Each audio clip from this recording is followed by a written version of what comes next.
वज़ीर आला बलूचिस्तान सरफराज बख्टी का कहना है कि ये पता था कि दुश्मन जंग की शिकस्त के सबकी मिटाने के लिए बलूचिस्तान को चुन सकता है। हम उनका खून का बदला लेंगे। इसी तरह के वाक़े की ठोस इंटेलिजेंस मालूमात थी, लेकिन मासूम बच्चों को निशाना बनाने की तवक्को नहीं थी।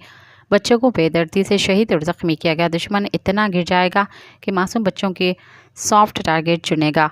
वज़ीर आला बलूचिस्तान सरफराज बख्टी ने कोयटा में प्रेस कॉन्फ्रेंस से गुफ्तगू करते हुए कहा कि खुजदार में दहशतगर्दी का निशाना बनने वाली बस में 44 बच्चे सवार थे। खुजदार दहशतगर्द हमले में 4 बच्चों समेत 6 अफराद शहीद हुए। शोहदा में बस ड्राइवर और हेल्पर भी शामिल हैं।